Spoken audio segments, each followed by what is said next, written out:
Bien le bonjour, bienvenue. Aujourd'hui mes petites pépites, on est dimanche et qui dit dimanche dit thread d'horreur sur ma chaîne YouTube, exactement. Mes petites pépites, comme d'habitude, je vous ai sélectionné 3 histoires que vous m'avez gentiment envoyées sur mon adresse mail qui s'affiche juste ici, cam.témoignage@gmail.com.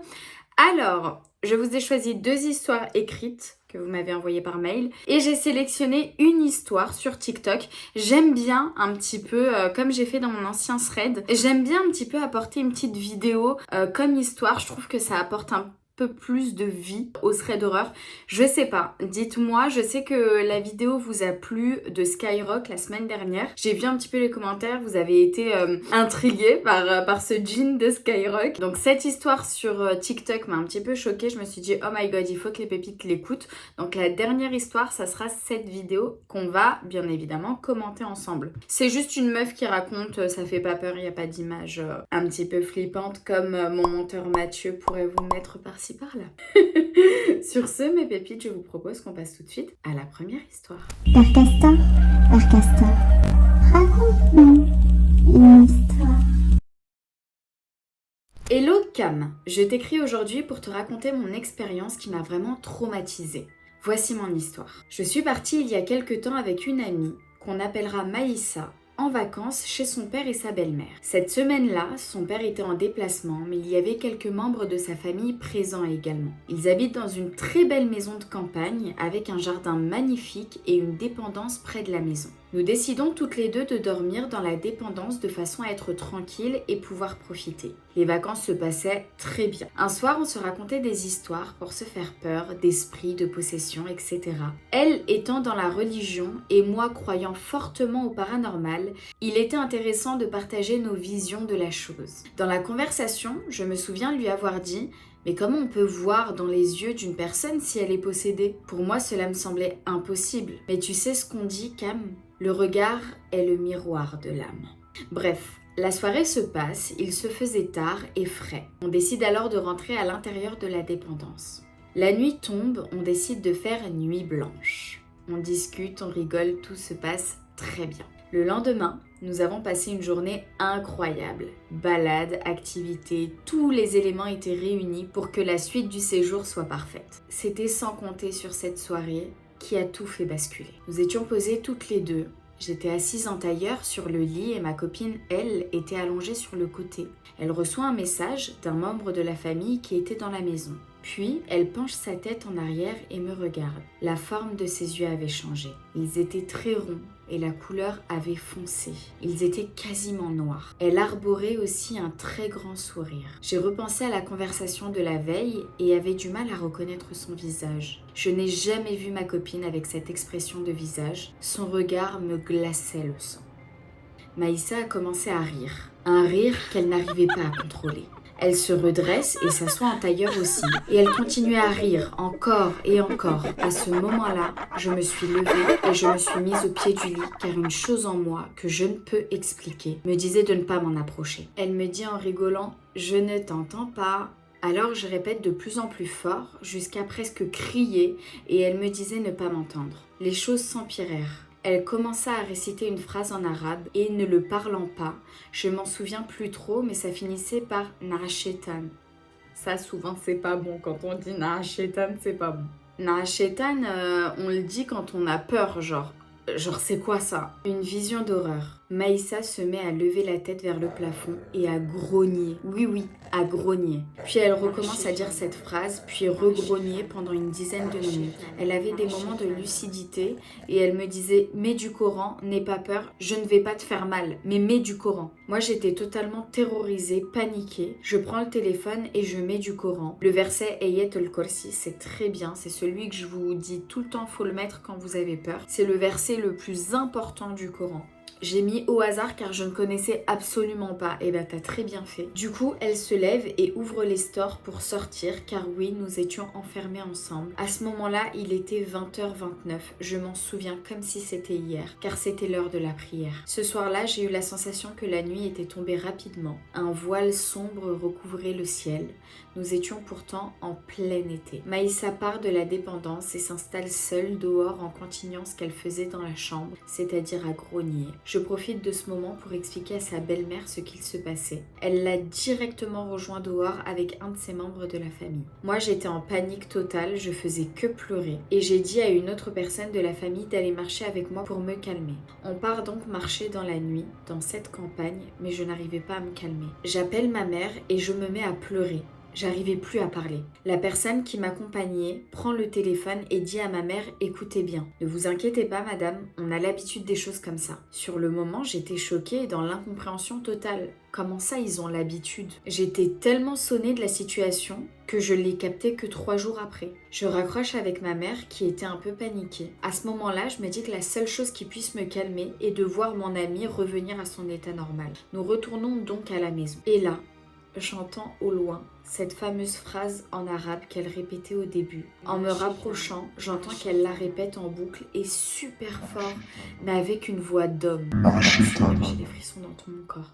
Je m'arrête et je demande à la personne qui m'accompagnait qui est en train de parler. Lui, il continue sa route et me dit « ça doit être mon frère ». Je lui dis que non, son frère n'est pas musulman, qu'il ne parle pas arabe, donc c'est pas possible. C'est forcément Maïssa. Mais ce n'est pas normal qu'elle ait une voix d'homme. Je lui demande de faire demi-tour car je ne veux pas rentrer et voir cette scène. Ce soir-là, elle a fini aux urgences. Les jours qui ont suivi, elle me disait qu'elle n'arrivait plus à se tenir debout pour prier et plein de choses plus affreuses les unes que les autres. Avec du recul, ma copine a décidé de voir un imam. Les révélations qui ont suivi dépassaient tout ce que j'aurais pu imaginer. Celui-ci lui a dit que sa belle-mère, qui lui avait fait manger quelque chose plusieurs fois, 7 exactement, afin de pouvoir entrer en contact avec son mari décédé, comme si elle l'avait contraint de prêter son corps pour communiquer avec un mort. J'ai su par la suite que cette soirée-là, au moment où je suis allée marcher pour me calmer, Maïssa a vu sa belle-mère et un membre de la famille rigoler et parler comme si les deux s'adressaient au mari décédé. J'espère que cette histoire te plaira.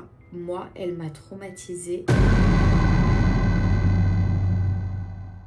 Je suis choquée. À quel moment? Franchement, ça fait des années qu'on fait des threads d'horreur. Hein. Ça me choque encore en fait. Comment tu peux te dire, j'ai envie de parler à mon mari décédé? Franchement, l'autre, des chars, tout ce que vous voulez. Perdre son mari, ça doit être une douleur, mais je n'ose imaginer. Mais comment tu peux te dire, je veux lui parler à travers, je sais pas, ma belle-fille? Genre, je vais emprunter le corps de ma belle-fille en lui faisant manger des choux chelous pour parler à mon mari décédé. Alors déjà, on va mettre les choses au clair. En tant que musulman, on ne peut pas parler à un mort parce que les morts sont dans la tombe. On ne peut pas leur parler. Le seul moyen de parler ou de voir un mort, donc un défunt, c'est dans les rêves. C'est le seul endroit où vous pouvez voir les défunts. Sinon, dans la vie, on ne peut pas les voir et on peut encore moins leur parler. Souvent dans la vie, alors pour les musulmans, ce sont les djinns qui se jouent de nous. Bien évidemment, je parle en tant que musulman. Vous avez le droit de croire ce que vous voulez, vous. Vous avez votre propre religion. Nous, les musulmans, ça se passe comme ça. Elle me parle de versets, elle me parle de sourates. Je suppose que c'est une musulmane, tu vois.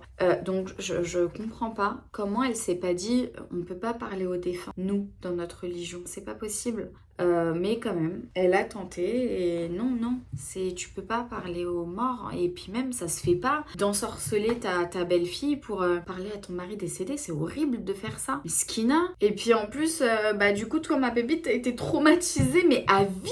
Mais t'es traumatisée à vie de ce que t'as vécu. Et c'est terminé. T'imagines, tu vois ça devant toi? Imagine, tu vois cette scène devant toi. Frère, elle a grogné. Elle a grogné. Elle a une voix, c'est une voix d'homme. Tu vois ça? Mais la vérité, mais la vie, tu ne la vois plus jamais comme avant. Mais plus jamais tu doutes du paranormal. Là, tu sais que ça existe parce que tu l'as vu de tes propres yeux. Devant toi, tu l'as vu. Et tu te dis pas, ah ouais, elle a voulu me faire une blague. Déjà, qui fait ça pour faire une blague? Et surtout, tu peux pas inventer une voix d'homme. C'est pas possible.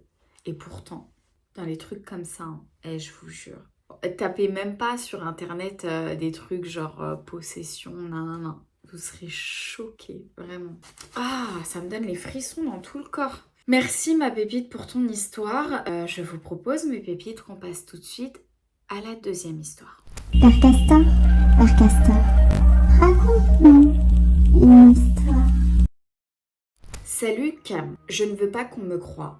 Mais tout ce que je vais dire est vrai et je resterai anonyme. Alors déjà, cette première phrase, je ne veux pas qu'on me croie, mais tout ce que je dis est vrai. Alors je pense que même si les gens te croient pas, ça ne te touche pas parce que toi tu sais que c'est vrai. Je pense que tu as plutôt voulu nous dire ça. Ok, on commence. En février 2021, j'avais 17 ans et je suis partie au Pakistan avec mon père et ma grande sœur. Cela faisait une semaine qu'on était à Islamabad, la capitale, et on s'ennuyait à mort. Mon papa connaissait assez bien le pays et nous a proposé de visiter des mines, c'est assez connu là-bas. Ma sœur et moi, on était surexcités à l'idée d'enfin pouvoir découvrir notre pays. La mine en question était très isolée de la capitale, environ 2 heures de route. Une fois arrivés sur place, c'était vraiment bizarre. Il y avait un magasin de souvenirs délabré qui était géré par un vieux un peu fou qui rigolait en me voyant et une petite épicerie mais qui vend que des briques de jus et des chips. Vu la chaleur et le peu de personnes, c'est un peu normal. L'entrée de la mine était gérée par 5 hommes qui ont environ la trentaine. Il y avait un train qui pouvait nous ramener au cœur de la mine qui est assez bien emménagé, mais sinon il fallait marcher 4,3 km. Il y avait déjà un wagon avec le guide qui était rempli de touristes. Ayant de la place que pour une seule personne, mon père m'a dit de monter avec eux et lui et ma sœur prendront le prochain train. Le train ressemblait vraiment à un petit train de mine qu'on voit dans Indiana Jones. On était assis, jambes croisées, avec des mini-wagons. Après 20 minutes de train, j'ai commencé à voir qu'il faisait très froid et qu'on s'éloignait de l'entrée. Je ne la voyais presque plus de loin. Le tunnel par lequel passait le train ressemblait vraiment à un tunnel d'autoroute. Tout à coup, le train a déraillé et nous sommes tombés. On était 5 dans le train. Je me rappelle plus de ce qu'il s'est passé, mais j'étais sûrement évanouie à cause du gros choc. À mon réveil, je voyais le train dans un sale état. J'avais une grosse bosse sur le front, mais je ne voyais plus les autres touristes. Il ne restait plus que le guide du train et moi. Il m'a dit que je m'étais évanouie pendant 20 minutes et que les touristes sont repartis à l'entrée pour chercher des secours.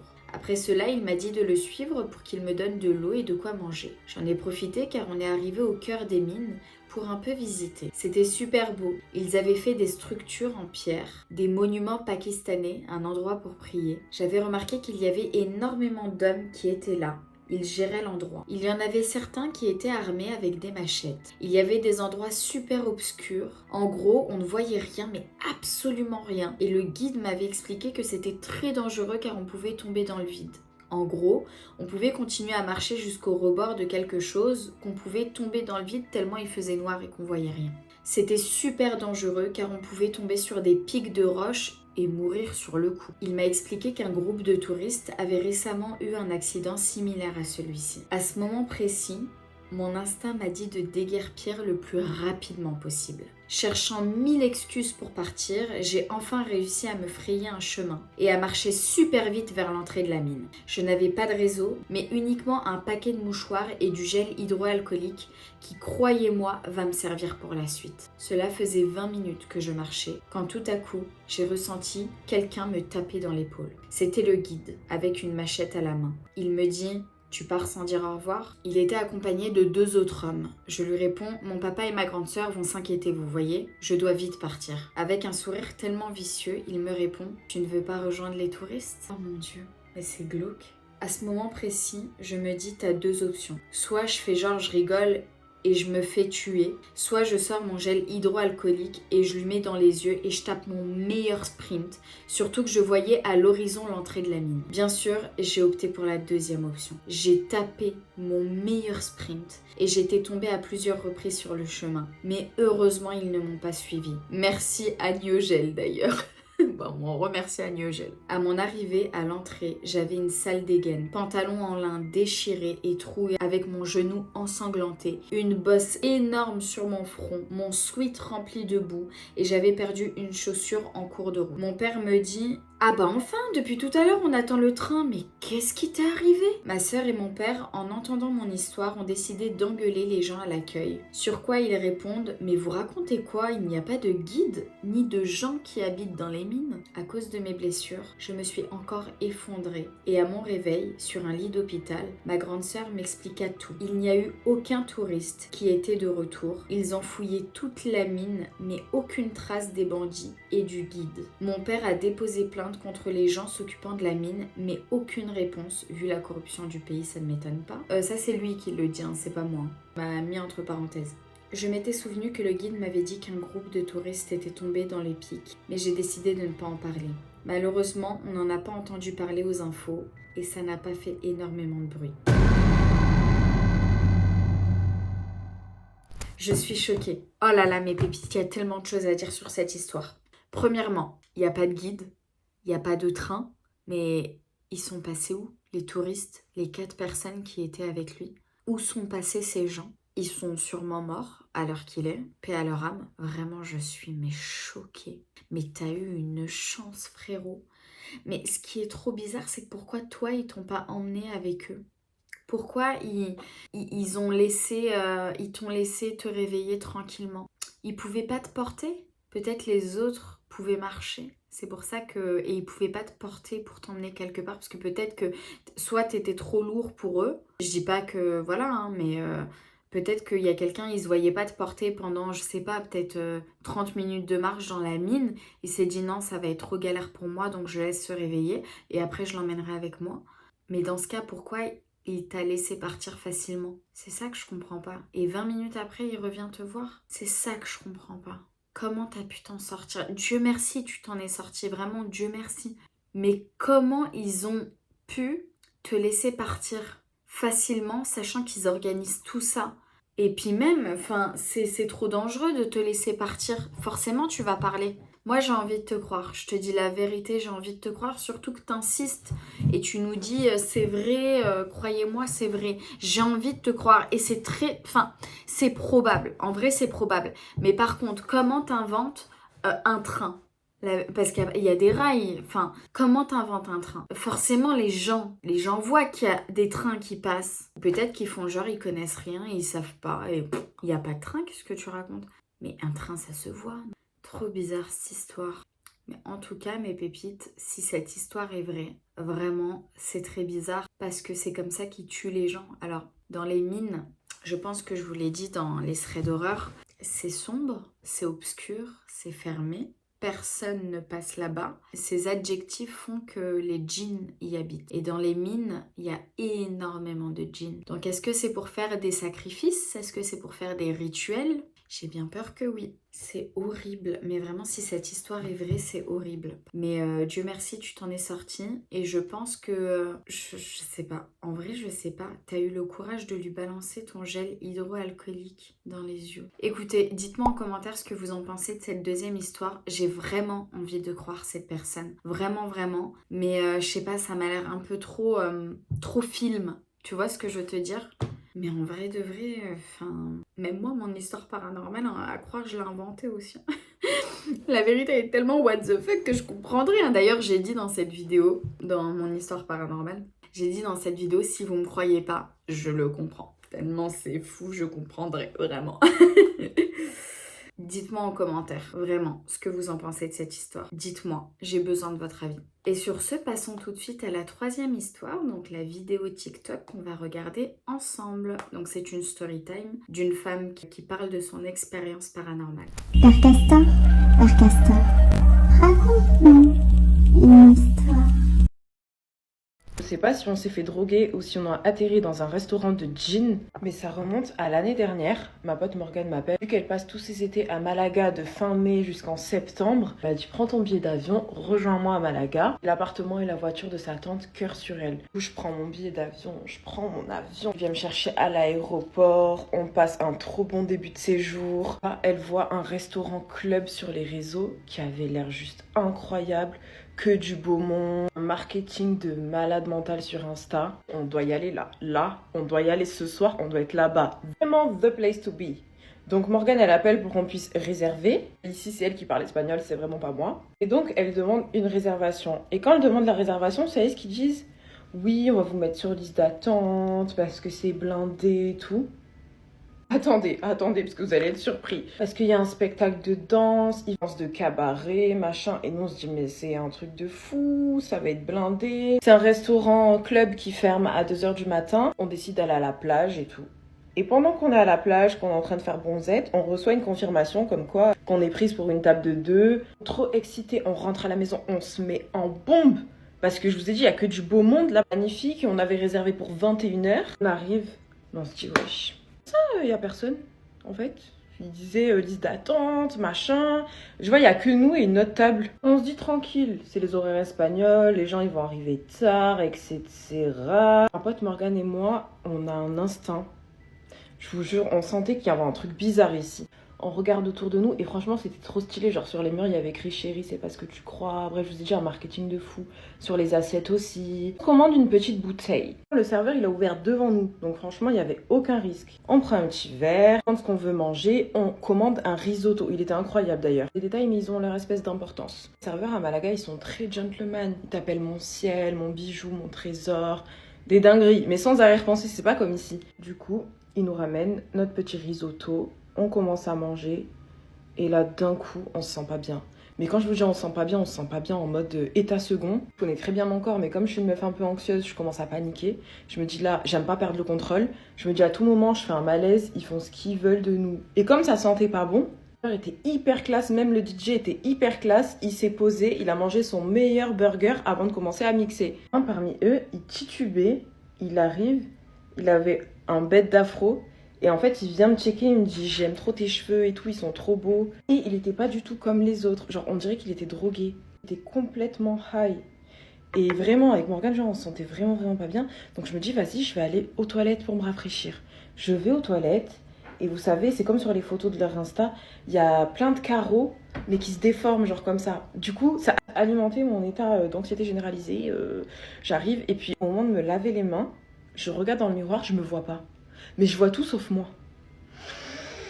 Alors là, j'appelle Morgane, je lui dis écoute, faut que tu ailles voir ce qui se passe aux toilettes là. Vous avez vu, en Espagne, il y a un videur pour chaque toilette. Genre, il y a un videur dans les toilettes des mecs, un videur dans les toilettes des meufs. Le videur, il nous regardait comme ça.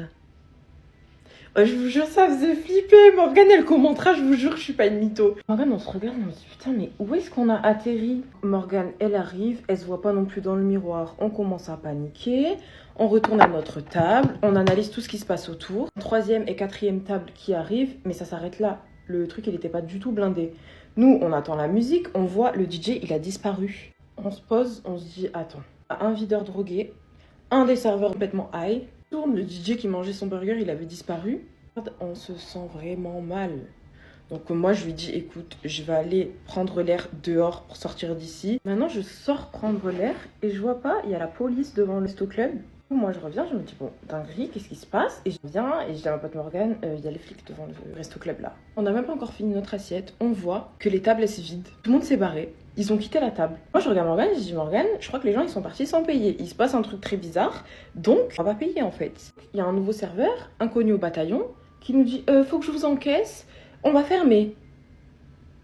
Morgane lui dit toujours en espagnol, parce que moi je suis une merde en espagnol, elle lui dit comment ça vous allez fermer? On est venu pour un spectacle de danse et il n'y a toujours pas eu de musique ni de spectacle de danse. On n'a pas fini notre repas, ni notre bouteille. Il est où en fait l'autre serveur qui s'est occupé de nous depuis tout à l'heure? Il dit non, on va vous encaisser et tout, on doit fermer, il y a un problème. Et elle lui dit mais c'est quoi le problème? Actuellement c'est qu'on va vraiment finir notre plat en fait. Ma pote je lui dis écoute on va partir sans payer parce que je pense que les autres ils ont pas payé, on les a pas fait payer. Donc on se casse sans payer. Si on peut pas finir notre assiette et tout, les gars j'ai pas toujours été comme ça mais maintenant je suis comme ça. Je dis non ça se fait pas sous et tout, nanana, faut qu'on essaie de comprendre ce qui se passe. Et notre état ça allait un peu mieux. Du coup on était un peu plus lucide.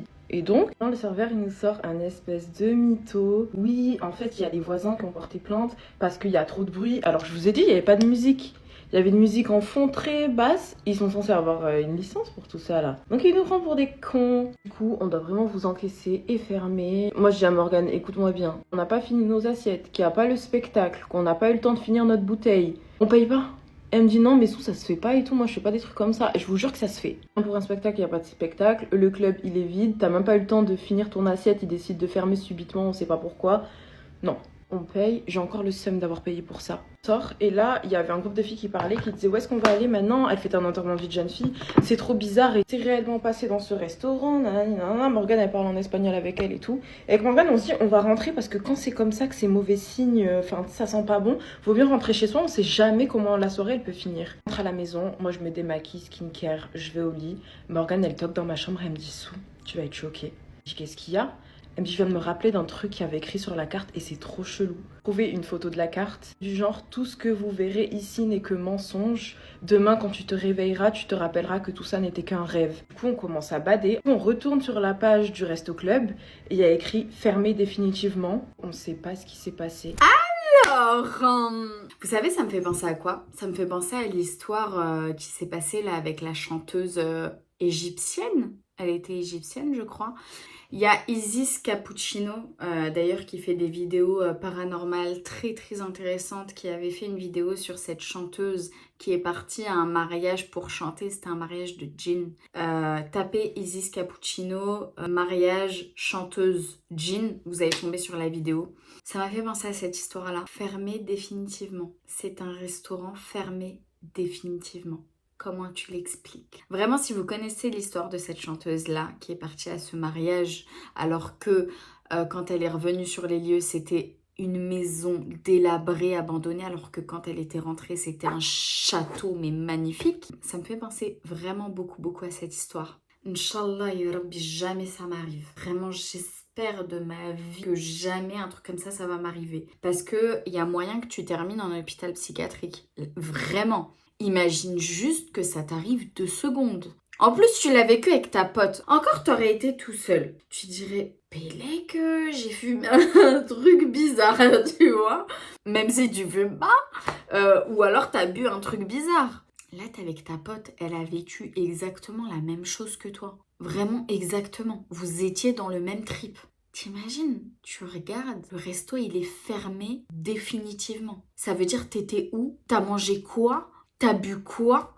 Ah ouais, c'est un truc à te rendre ouf. Vraiment, c'est un truc à te rendre ouf. Je connaissais pas, je sais même pas c'est qui. C'est une TikTokeuse ou... Oh, suivre en retour en plus. Je voilà, suivre en retour. Mais pourquoi je capte plus là? Écoutez, on va s'abonner à elle. C'est une pépite en fait. J'avais même pas vu que c'était une pépite. Eh ben écoute, si ma pépite tu passes par là, on t'embrasse très fort. Vraiment, c'est un truc de fou ce qui t'est arrivé. C'est un truc de fou en vrai. Mais vraiment, c'est un truc à te rendre parano. À vie. À vie. Parce que toi, tu sais ce que t'as vu. Et on en parle des videurs qui te regardent comme ça.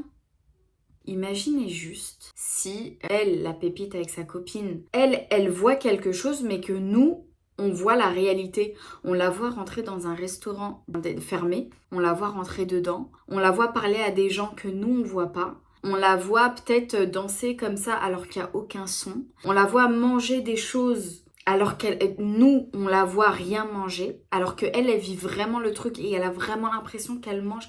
Vous voyez ce que je veux dire ou pas? C'est ouf cette histoire. Vraiment, comment tu l'expliques? Moi, je l'explique que comme ça. Genre, elle voit des choses que nous, on voit pas. Donc, on la voit manger de l'air, alors que elle mange le meilleur risotto de sa vie, tu vois. Je sais pas comment l'expliquer, en vrai. Je saurais pas. Parce que même sa pote, elle l'a vécu. Donc, tu peux pas te dire, elle a juste rêvé. Même sa pote, elle a vécu exactement la même chose. C'est pas possible, tu rêves et tu rêves de la même chose que ta pote. C'est pas possible. Forcément, tu l'as vécu, le truc. Et en plus, même, elle a vu des gens bizarres. Elle a dit, le mec qui lui a fait un compliment sur sa coiffure, elle lui a dit... Elle a dit qu'il était chelou, il avait l'air d'être bizarre. Bizarre cette histoire. Et vraiment, je l'ai choisi mes pépites parce qu'elle m'a rendu un peu ouf. Vraiment, je me suis dit, mais comment tu l'expliques? T'imagines, ça t'arrive, tu vis un truc de fou. Tu vas voir les avis sur internet de ce restaurant, tu vois fermé définitivement. Jusqu'à moi, je pense, mes pépites, je sais pas vous. Moi, je serais partie sur les lieux pour voir de mes yeux le restaurant fermé. Tellement j'y aurais pas cru en fait. Mais c'est vraiment un bail à te rendre ouf. C'est vraiment un bail à que tu termines en hôpital psychiatrique, c'est pas possible. Ma pépite, si tu passes par là, Souila, n'hésite pas à nous dire en commentaire comment tu vas. Est-ce que t'es reparti sur les lieux? Est-ce que ça t'a traumatisé ou est-ce que t'y penses plus trop? La vérité, c'est un truc de malade mental. En tout cas, on t'embrasse très très fort si tu passes par là.